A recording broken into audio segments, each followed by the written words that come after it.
Good afternoon, Dunkirk and Fredonia listeners, and welcome back to News at Noon. News at Noon is brought to you by Fredonia Radio Systems on WCVF 88.9 and WDVL 89.5. We have a full house today. I am Misie here with Parker, Callie, Justin, Dan, and London. With this top of the hour update, we'll be bringing you the latest of SUNY Fredonia's campus news and events, sports, weather, pop culture, as well as national and international news. First up, let's go to the event bulletin for this week.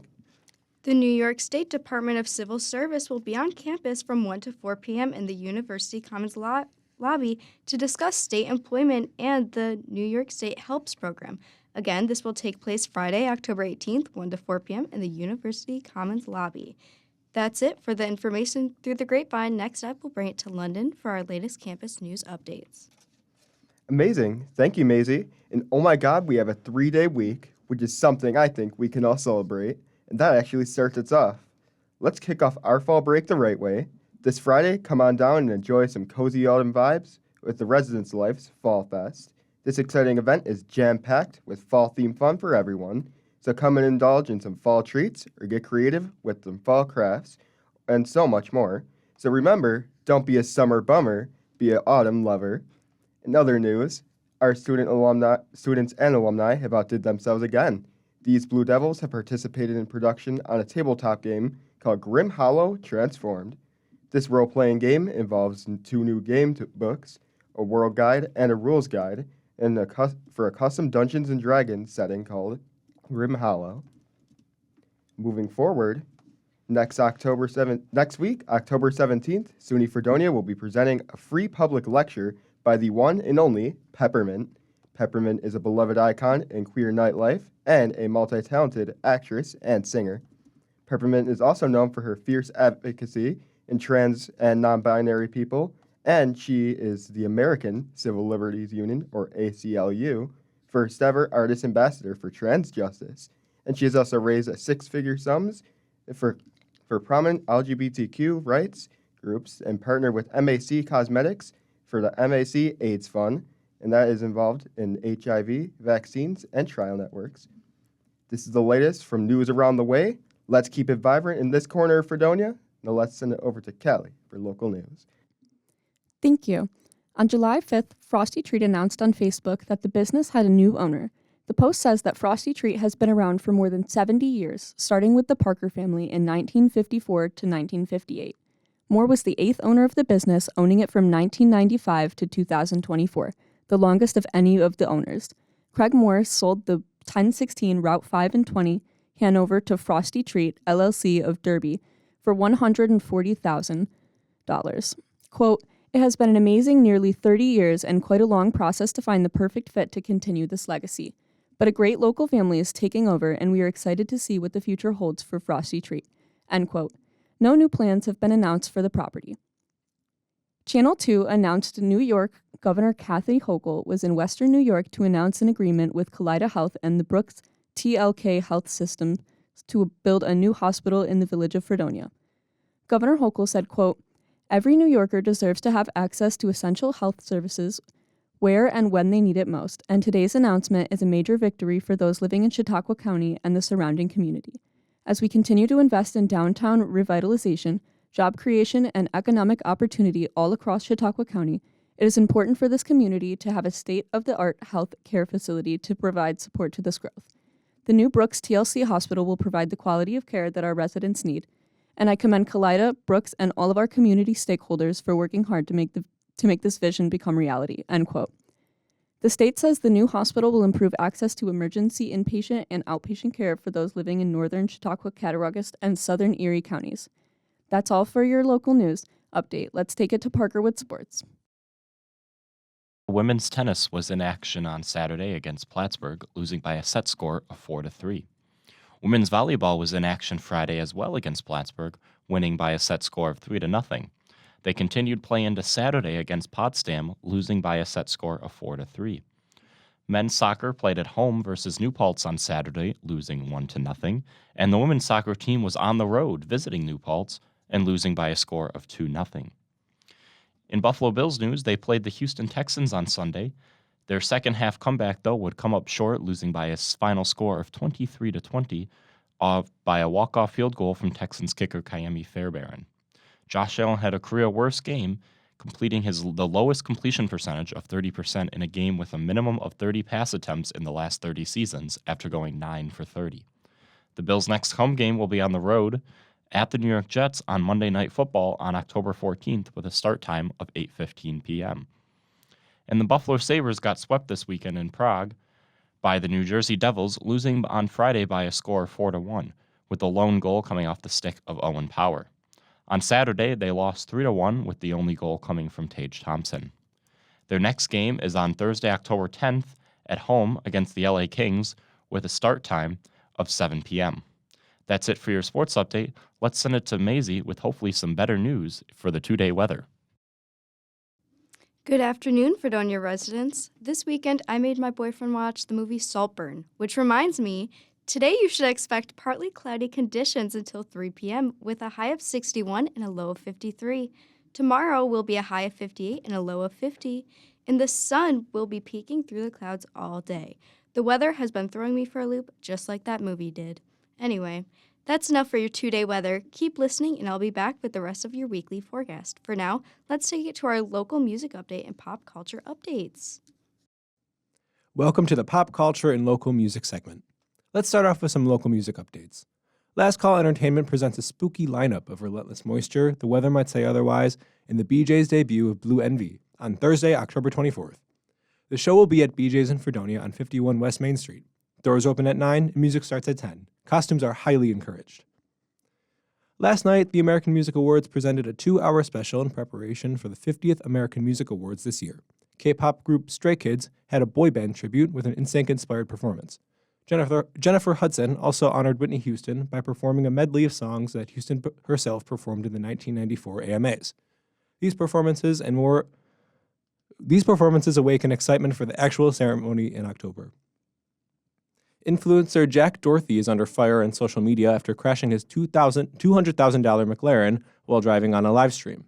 After looking at his phone while driving in the rain, Dorothy lost control and hydroplaned into a guardrail. Many are criticizing the streamer about this because it seemed he cared more about what the content was and he got away from it, as opposed to the safety from everyone involved. Dorothy asked one of his rescuers to hold the camera as a group of bystanders dragged him through a window, even telling his cameraman to continue filming after being in the crashed car. Later, this cameraman was seen getting stitches in his head. Long story short, don't be on your phone when you drive. And that's all I have in music and pop culture news this week. Let's bring it to Dan for national and international news. Thank you, Justin. Samoa Acting Prime Minister Tuala Tevega says an oil spill is highly probable after a New Zealand Navy ship grounded, caught fire, and sank off the coast of Samoa. 75 people were on board. They all made it safely onto lifeboats. ABC says, quote, one person was treated in the hospital for minor injuries and has been discharged. The military said up to 17 others sustained lacerations, contusions, and suspected concussions. An Air Force plane carrying 72 of those on board the ship touched down at an air base in Auckland on Monday night, end quote. It took the first survivors 5 hours to reach land. The ship was carrying a lot of fuel, and reports say as it sunk into the water, a plume of smoke was rising where the ship sank. Officials in Samoa are assessing the environmental impact in the area where the ship sank on Sunday morning, with the cause of why the ship sank still being unknown. The mayor of Mexico City, Alejandro Arcos, has been murdered 6 days after taking office. His death comes 3 days after the city government's new secretary, Francisco Tapia, was shot dead.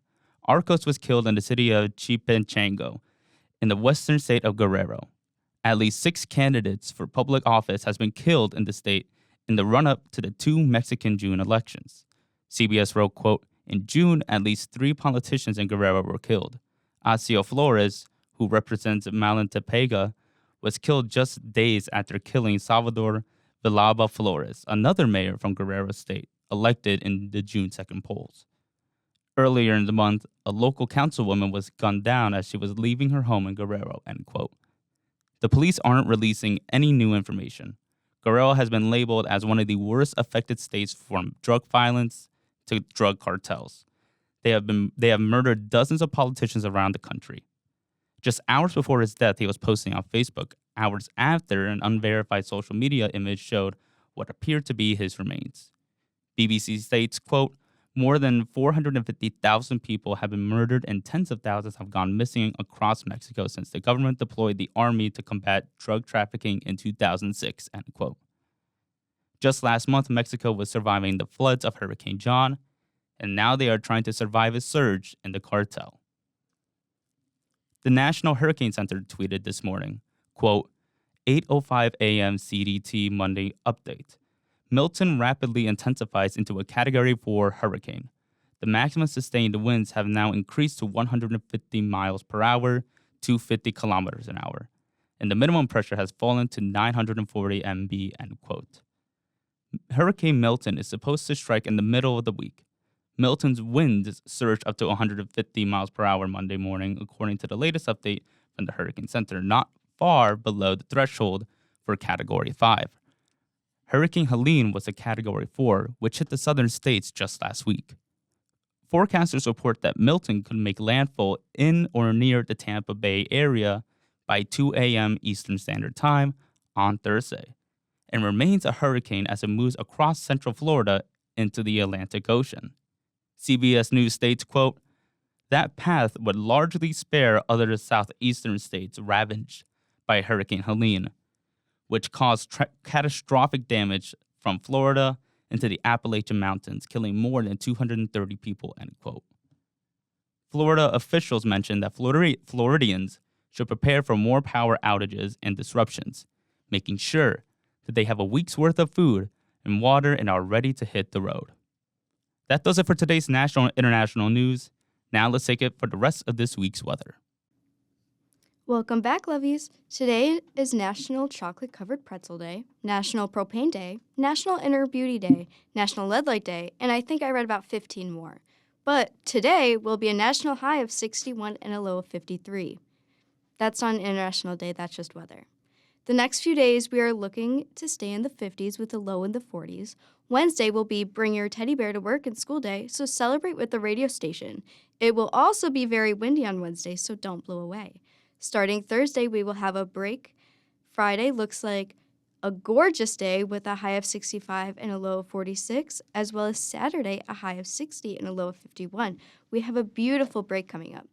That is it for your 5-day forecast. I will see you Wednesday, and let's take it right back to our host for Science Stories. The host is me. Welcome to the new segment, News at Noon Science Corner, where I tell you new information in the science field in an opinion-based.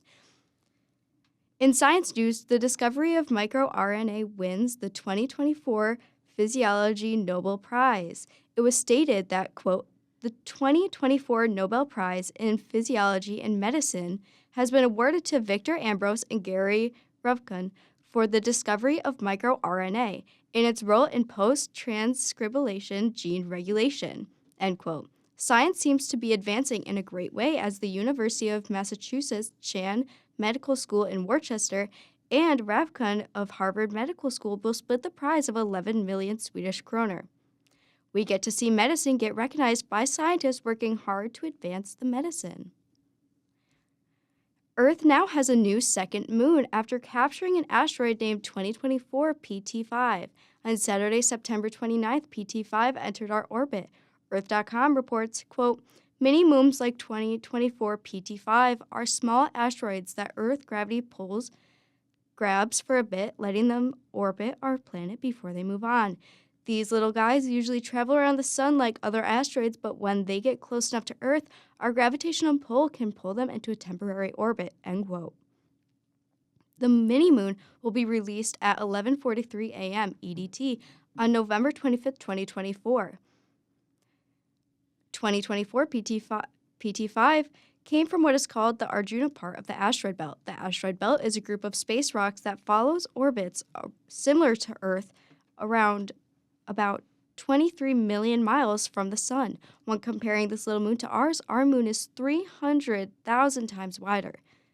Many individuals will be wondering where in the sky can you see it? Well, a telescope with a diameter at least 30 inches plus a CCD or CMOS detector is needed to observe this object.